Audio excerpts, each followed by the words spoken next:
Assalamualaikum warahmatullahi wabarakatuh. Bapak Ibu guru hebat di seluruh Indonesia, pada kesempatan kali ini saya ingin menyampaikan sosialisasi PPG dalam jabatan tahun 2024.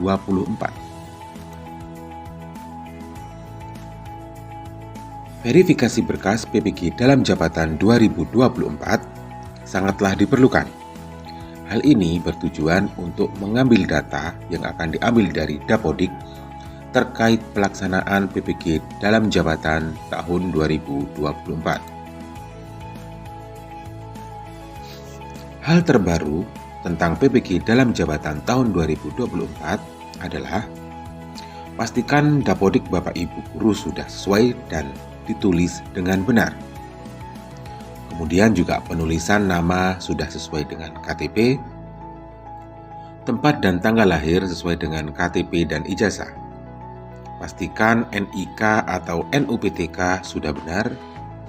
Masukkan data lengkap riwayat pendidikan terutama, yaitu pendidikan S1 dan harus berjenjang. Kemudian juga pastikan hanya terdaftar di satu sekolah induk saja. Pastikan pula pada Dapodik sesuai jenis PTK-nya guru atau kepala sekolah. Kemudian juga riwayat pangkat atau karir guru juga tertulis dengan benar.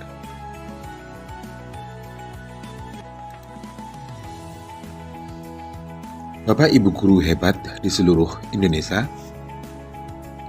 edaran resmi GTK pertanggal 8 Juni 2024 yang ditujukan ke Kepala Dinas Penduduk Pendidikan Provinsi, kemudian juga Kepala Dinas Pendidikan Kabupaten dan Kota di seluruh Indonesia, menerangkan bahwa dalam pelaksanaan pendidikan PPG ini, Direktorat Jenderal Guru dan Tenaga Kependidikan melalui Direktorat Pendidikan Profesi Guru akan melakukan pemutakhiran data calon peserta PPG melalui aplikasi Dapodik. Artinya jika ada pemutakhiran ini, Bapak Ibu guru juga memiliki kesempatan untuk terundang apabila data dari Bapak Ibu guru semuanya sudah terupgrade atau datanya memang benar-benar sudah dimutakhirkan. Yang perlu dimutakhirkan adalah yang pertama, nama lengkap, yaitu tanpa gelar akademik atau keagamaan. Jadi apabila seseorang biasanya menuliskan namanya sesuai gelar keagamaan, misalnya haji atau hajah gitu ya, itu tidak boleh. Itu tidak diperkenankan, ataupun nama lengkapnya menggunakan gelar SPD, SPDI, MPD atau lain sebagainya. Itu yang namanya gelar akademik. Sedangkan gelar keagamaan yang saya sebutkan tadi yang pertama. Nomor induk kependudukan atau NIK, tempat tanggal lahir dan tanggal lahirnya juga harus benar, dan ini bisa dilakukan verval melalui web https://verval.ptk.data.kemendikbud.go.id. Ini namanya verval PTK. Yang kedua adalah riwayat pendidikan formal melalui jenjang pendidikan dasar hingga pendidikan terakhir melalui manajemen individu PTK. Nah, ini webnya bisa Bapak Ibu simak di sini ya. Ingat, karena ini riwayat pendidikan formal mulai dari jenjang pendidikan dasar, artinya ini dari SD dan terakhir ya, sampai terakhir S1. Karena ini riwayat Bapak Ibu, jangan diloncat. Artinya dari SD ya harus ke SMP, ke SMA dan seterusnya. Jangan diloncat-loncat. Kemudian yang C, yaitu riwayat karir guru mulai dari pertama kali mengajar melalui aplikasi Dapodik. Ingat ya, riwayat karir guru. Jadi yang diupload itu bukan SK pertama dan SK terakhir saja. SK pertama misalnya Bapak Ibu tahun 2024. Ini SK GTT Bapak Ibu ya. Kemudian di tahun 2025 Bapak Ibu mendapatkan SK GTT lagi. 2026 juga sama, 2007 dan seterusnya sampai 2024. Begitu Bapak Ibu ya. Jadi bukan SK pertama, kemudian kosong, kemudian sampai sekarang SK terakhir. Bukan seperti itu. Bukan di tahun 2004 Bapak Ibu memberikan atau mengupload SK, kemudian kosong mengupload lagi datanya ada di 2024, begitu tidak Bapak Ibu ya. Jadi setiap tahun sesuai dengan SK Bapak Ibu dikeluarkan, karena ada beberapa sekolah itu yang SK-nya itu 1 tahun sekali, 2 tahun sekali, bahkan ada yang tiap semester Bapak Ibu, begitu ya. Mohon ini disikapi dengan bijak. Selanjutnya adalah status sekolah induk tidak boleh lebih dari 1, status kepegawaiannya ya, dan jenis PTK-nya melalui manajemen dinas pendidikan, yaitu https://datadik.kemendikbud.go.id. Kemudian yang terakhir Bapak Ibu, batas waktu pemutakhiran data yang dimaksud adalah 30 Juni 2024 pukul 23.59 waktu Indonesia Barat. Bapak Ibu, sebagai saran saja, semakin mendekati waktu terakhir atau batas waktu pemutakhiran, otomatis nanti banyak sekali yang mengakses situs web tersebut. Oleh karenanya diharapkan sesegera mungkin Bapak Ibu melakukan verifikasi, melakukan verval, karena nanti biar tidak terjadi loading lama ya, atau terjadi galat, artinya nanti server sibuk kalau semuanya mengakses. Baik Bapak Ibu, kita lanjutkan ke sesi selanjutnya.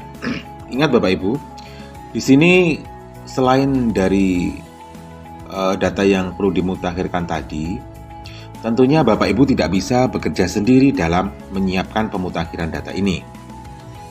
Yang Bapak Ibu harus siapkan untuk memutakhirkan data ini adalah, pertama, otomatis nama lengkap ini, nomor induk kepegawaian, kependudukan ini, maaf ya, bukan kepegawaian tapi nomor induk kependudukan.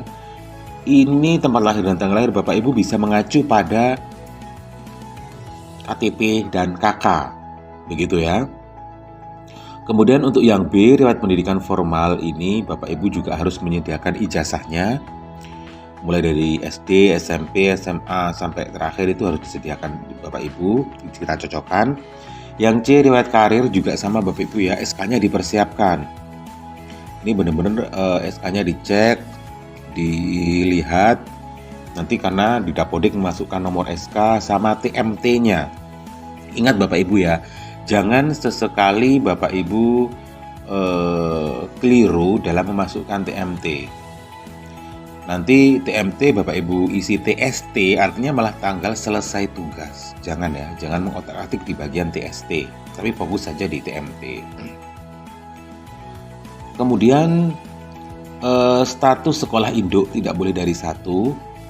Jadi status kepegawaiannya, jenis PTK-nya itu melalui manajemen dinas pendidikan ini ya, artinya ya kalau guru ya memang guru, kalau kepala sekolah ya kepala sekolah.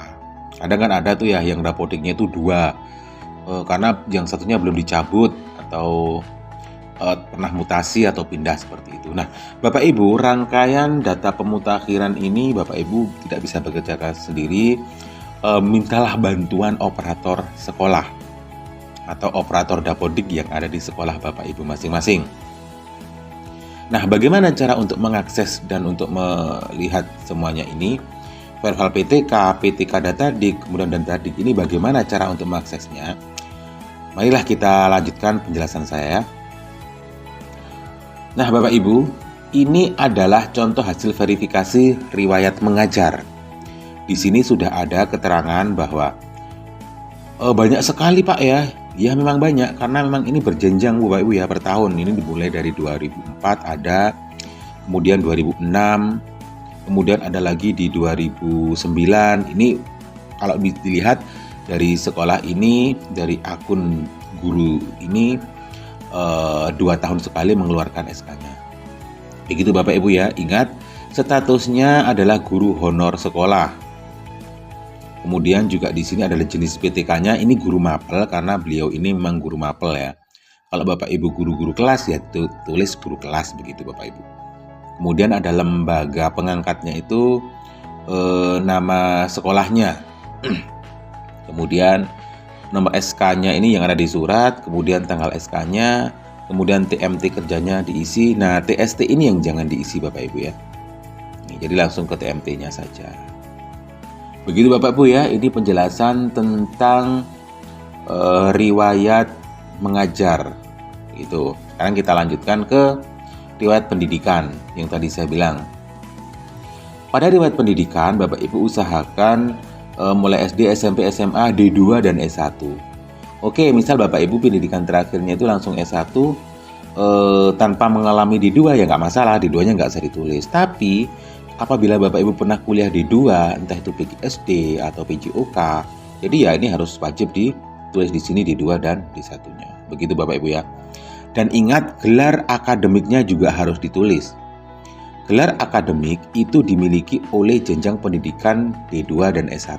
SD, SMP, SMA kosong. D2 dan S1 wajib diisi gelar akademiknya ya. Begitu Bapak Ibu. Ini diingat-ingat dan dikomunikasikan dengan OPS-nya masing-masing. Nah, sekarang untuk langkah-langkahnya pemutakhiran. Ini bisa disampaikan juga ke OPS-nya. Yang pertama, masuk ke dalam akun Dapodiknya sekolah masing-masing. Nah, kemudian setelah masuk ke dalam akun Dapodik, masuk ke menu pengaturan. Setelah masuk ke dalam menu pengaturan, Bapak Ibu langsung milih tukar akses pengguna. Jadi tukar akses pengguna ini menggunakan kode registrasi sekolah. Tukar akses pengguna ini menggunakan akun atau nama guru bersangkutan. Ini Bapak Ibu operator saya rasa ini sudah paham ya. Setelah itu klik GTK Guru. Dan sekarang kita ingin merubah riwayat pendidikan ya. Langsung ketik riwayat pendidikan formal. Kemudian tambah untuk mengisi pendidikan formal dari SD, SMP, dan seterusnya. Ingat dengan mengacu pada hasil verifikasi yang saya jelaskan di sebelumnya tadi. Jadi kayak gelarnya juga ditulis, berjenjangnya mulai dari SD, SMP, SMA. Kalau punya D2 ya D2, kemudian S1. Begitu Bapak Ibu ya. Saya ulangi lagi, untuk riwayat pendidikan formalnya, klik GTK Guru setelah masuk ke dalam akun guru ya, melalui tukar akses pengguna. Kemudian pilih riwayat pendidikan formal dan tambah untuk mengisi pendidikan formal dari SD, SMP, dan seterusnya. Kemudian yang kelima, ini untuk mengisi riwayat karir guru Bapak Ibu ya. Ingat, disiapkan dulu SK-nya. Jadi setelah masuk ke dalam akun guru masing-masing melalui tukar akses pengguna tadi itu di aplikasi Dapodik, langsung saja pilih ini riwayat karir guru. Kemudian tambah, yaitu mengisi SK GTT pertama sampai SK GTT terakhir. Begitu Bapak Ibu ya, ingat. Kemudian terakhir Bapak Ibu guru kembali ke admin. Jangan lupa, ini penting sekali dan harus Bapak Ibu ingat. Lakukanlah sinkronisasi setelah Bapak Ibu melakukan pengisian data tersebut. Saya ulangi lagi, lakukan sinkronisasi setelah melakukan perubahan. Saya ulangi lagi ya 3 kali. Lakukan sinkronisasi sampai benar-benar sinkron itu berhasil. Baru selesai. Nah, begitu Bapak Ibu ya. Demikian tadi adalah cara untuk memverifikasi data agar data Bapak Ibu dapat ter-cut off. Jadi datanya dapat dipanggil, datanya dapat direkam oleh pusat sehingga Bapak Ibu nanti memperoleh kesempatan untuk mengikuti kegiatan PPG dalam jabatan tahun 2024. Baik Bapak Ibu guru hebat semuanya, saya mewakili L-Coach yang juga merupakan salah satu wadah untuk memajukan pendidikan di Indonesia. Kita bergerak bersama. Apabila Bapak Ibu mengalami kendala-kendala selama proses verifikasi ini, Bapak Ibu bisa langsung menghubungi saya di 081 330 900 430. Begitu Bapak Ibu ya, bisa menerima WA dan Bapak Ibu kita kolaborasi bersama. Semoga Bapak Ibu terpanggil semuanya di PPG dalam jabatan tahun 2024 ini. Semoga ini adalah langkah awal Bapak Ibu menjadi guru yang sejahtera. Demikian penjelasan dari saya. Wassalamualaikum warahmatullahi wabarakatuh.